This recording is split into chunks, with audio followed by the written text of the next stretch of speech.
A political storm is erupting in the heart of Africa. Uganda's president, Yori Nusaviny, has drawn a line in the sand, one the West never saw coming. The new government of Mr. Trump, be clear on this point. I said over my dead body. I have banned all the export of unprocessed minerals from here. In his own fiery words, minerals will no longer be exported to the West. They will only leave Uganda over my dead body. This wasn't just a statement, it was a direct message to Donald Trump and other Western leaders. A bold declaration of economic war and a rallying cry to protect Uganda's vast natural wealth from exploitation. For decades, Africa has been treated as the world's raw material warehouse. But this move sends one unmistakable message: those days are over. So what does this mean for Western corporations? How does it reshape Africa's fight for sovereignty? And could this spark a continental revolution against neocolonialism? Welcome to Win Africa, as we dive deep into the story behind this bold move and what it means for the future of the continent.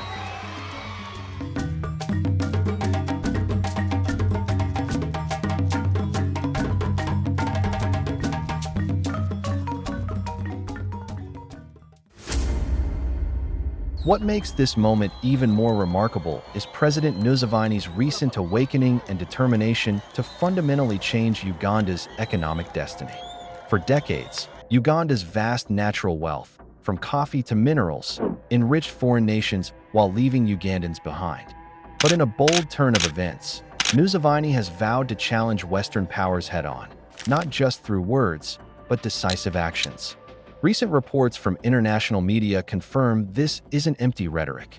Uganda has now surged to the top of Africa's coffee export and profit rankings, a sign that the nation is already benefiting from strategic reforms. And here's a fresh brew from the world of coffee.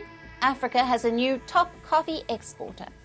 Uganda has now claimed the top spot, taking over Ethiopia, the country long celebrated as the birthplace of coffee. And with the shocking decision to ban exports to countries like the United States, Nusaviny is signaling a new era. Uganda will no longer be exploited as a raw material warehouse. This isn't just policy. It's the spark of a continental movement that could inspire other African nations to reclaim control of their resources and rewrite their economic future. I was meeting an American delegation just now, and I was telling them that please, the new government of Mr. Trump, be clear on this point. When you export unprocessed coffee, as we have been doing all this time, you get about $2.5 a kilo. The price is now a bit higher, but normally it was around $2.5 a kilo of very good coffee. When somebody goes and makes coffee, powdered coffee out of that, he may get as much as $40. Now, according to the present value of business in the world of coffee, the present value is $460 billion, the value of coffee. How much are the coffee exporting countries getting out of that? Only $25 billion. $460 billion. But all the coffee-growing countries of the world, all of them, Brazil, Colombia, Vietnam, Uganda, Africa, you get $25 billion. Our wonderful Africa, out of that, gets $2.5 billion. And $1.6 billion of that is coming to Uganda now. But this is because of the high coffee prices. Normally, Uganda gets about 900 million out of the 2.5 billion. If you take a raw material like cotton, so in other words, in every kilogram of coffee, Africa is donating about more than $20 to the rest of the world, if not more. But also donating jobs. If you take textiles, cotton has got like 6 job levels. You grow the cotton, that's some job. When you harvest the cotton, you gin it, you remove the seeds. That's another level of jobs, the ginneries. Now, much of the African cotton has been ending there. They export what they call lint cotton, cotton without seeds, after removing the seeds. Then somebody else goes and does the spinning. Spinning is another level of jobs. Then the weaving, that's another level of jobs. Then the tailoring now to make garments, that's another level of jobs.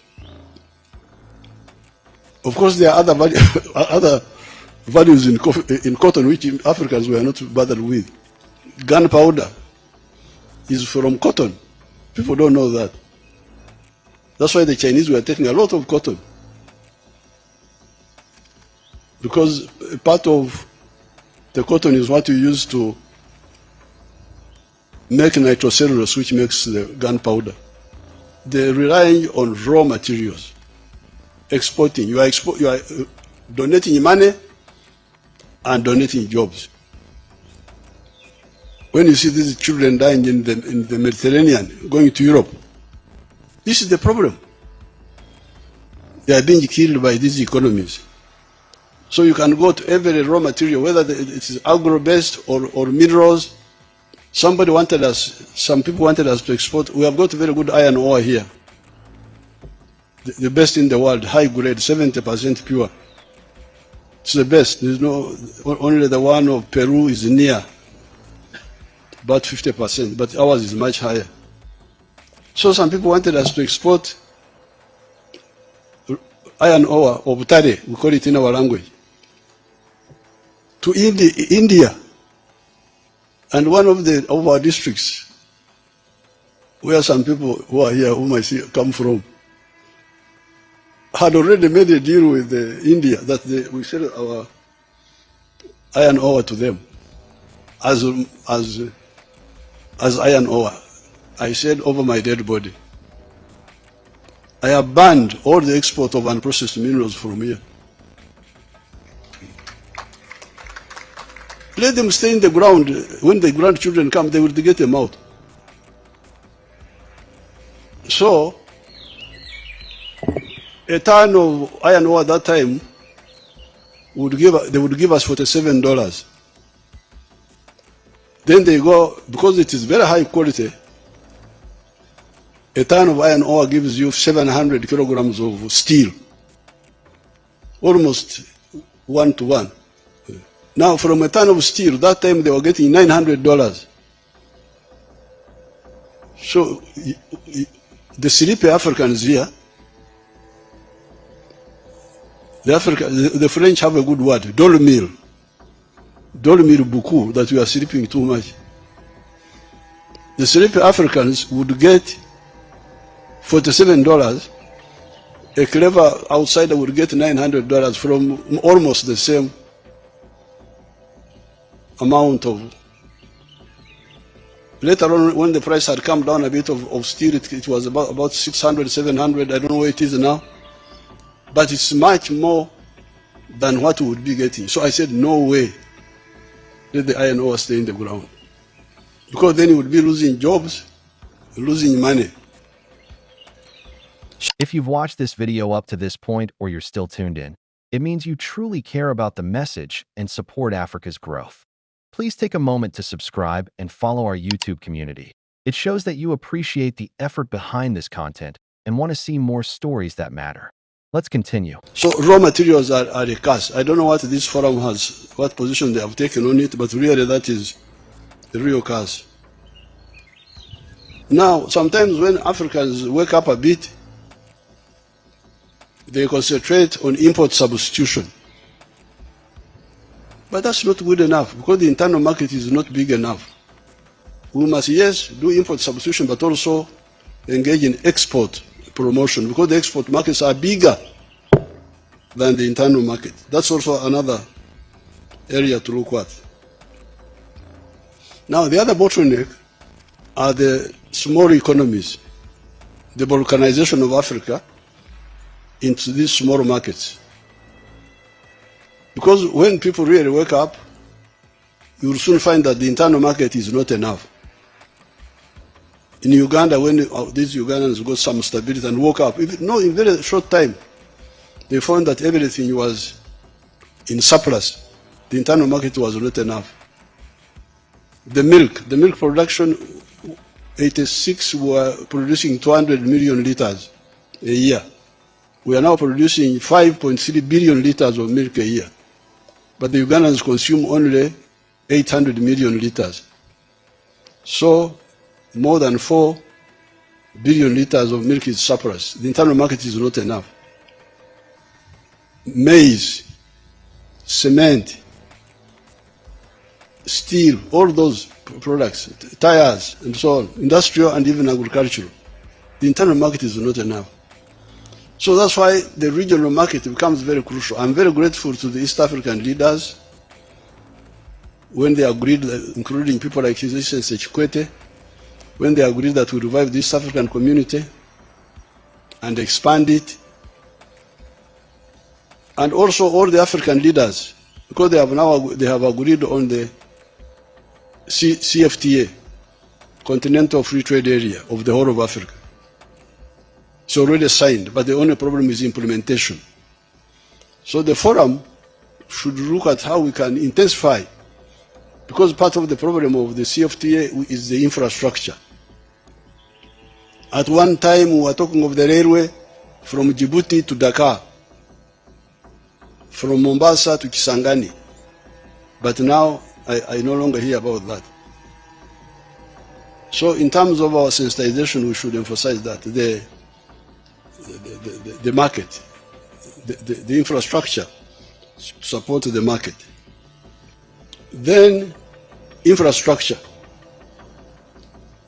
that's another bottleneck. Because we were talking with the World Bank. I went to Nairobi for the World Bank meeting, and I said, you wonderful people, you talk of the private sector-led growth.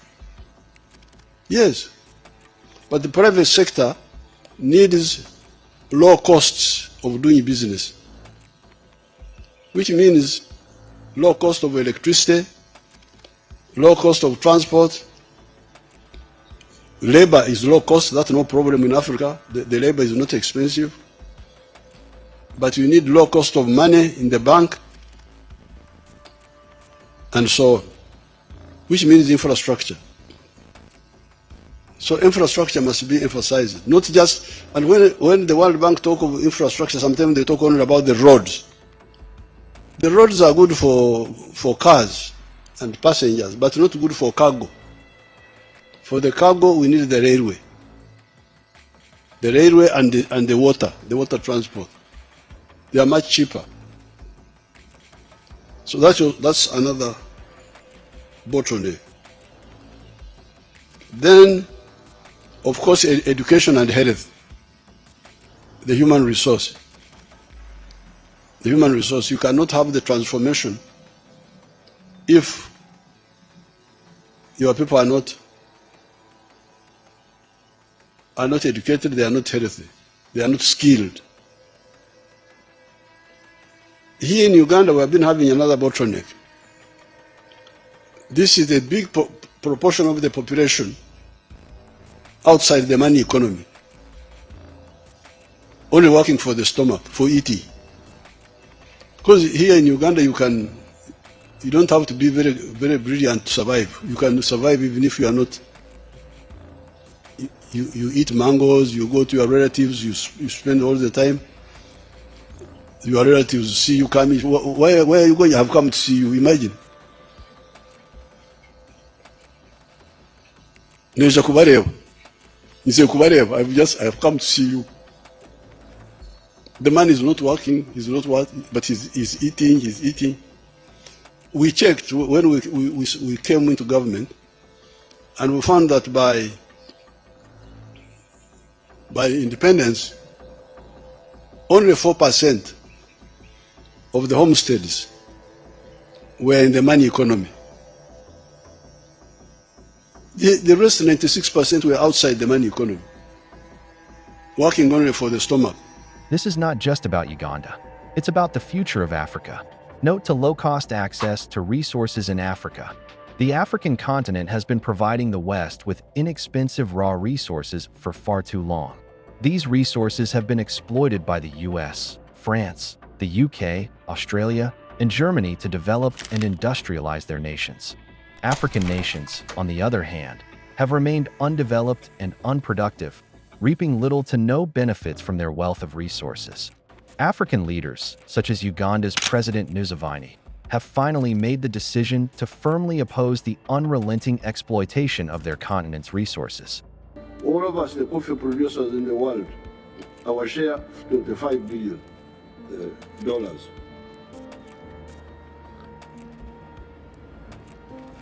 Africa's share is US dollars 2.5 billion.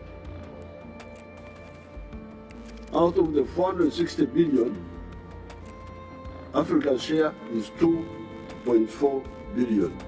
With Uganda taking $800 million, we are now producing 800 million bags of 60 kilograms each.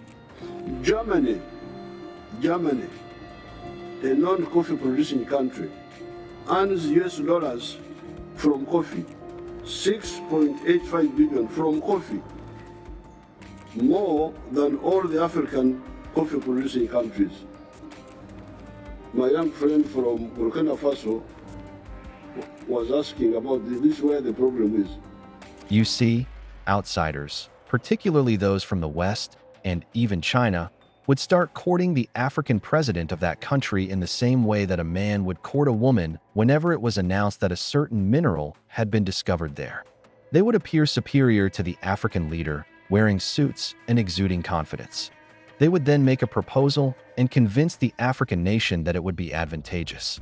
For these individuals, providing the technical know-how and funding the majority of the project should be sufficient. The country as a whole would receive peanuts in the form of royalty in exchange, and the African leader would receive a portion. If African leaders carefully craft trade agreements that encourage industrialization, the continent may draw substantial investment in sectors such as light manufacturing, agribusiness, and energy. However, if Africa doesn't take serious action, it could be marginalized. African businesses may find it more difficult to enter into Western markets if protectionism in the US and the EU results in more restrictive trade laws overall. Furthermore, African countries will continue to miss out on high-value manufacturing opportunities brought about by shifting global supply chains if they do not expand beyond exporting raw resources. African nations must focus on 4 crucial areas in order to prevent all of this. They must first develop their infrastructure aggressively. Congested ports, unstable electricity, and high logistical costs continue to be significant obstacles to Africa's industrial competitiveness. The infrastructure required to enable large-scale manufacturing must be constructed by governments in collaboration with regional trade blocs, development banks, and foreign investors. Second, stability in regulations and policies is essential. African economies need to offer long-term industrial policies that hold up through political upheavals because investors want predictability. Excessive red tape, abrupt trade restrictions, and inconsistent regulations deter companies from choosing Africa as an industrial hub. Third, Africa needs to use AfCFTA to further regional integration. Due to persistently high trade barriers within Africa, many businesses find it simpler to import from China or Europe rather than sourcing from nearby African nations. Manufacturers could establish regional supply chains and lessen their reliance on unstable international markets if the African market were fully integrated. Fourth, labor productivity and skill development investments need to be prioritized. In the manufacturing sector, Africa cannot compete with South America or Southeast Asia unless its labor population is prepared for high-tech industrial positions. To make sure Africa is prepared for the industries of the future, technical education, vocational training, and digital skills programs must be expanded. Lastly, governments and the corporate sector need to reconsider Africa's place in vital supply chains, especially in the manufacturing of electronics, pharmaceuticals, automobiles, and agribusiness. Africa has to draw in investments that create domestic processing businesses so that more value is retained on the continent rather than just exporting raw materials. Africa cannot afford to be a passive participant in the changing global economy. Trump's tariffs and America's push for economic nationalism will shift global trade flows, and if African leaders act wisely, they might position the continent as an alternative production base for sectors escaping trade battles. However, this window of opportunity won't last indefinitely. Africa will continue to export basic materials while other regions, like Southeast Asia and Latin America, profit from high-value industry. If it does not take significant action, Africa has the power to make the decision. What do you think about President Nusaviny's bold stand against the West? Do you believe this is the start of a new era for Africa's independence? Or will Western powers push back even harder? Share your thoughts in the comments below. I'd love to hear your perspective. And if you found this video eye-opening, don't forget to like, subscribe, and share it so more people can join the conversation about Africa's future.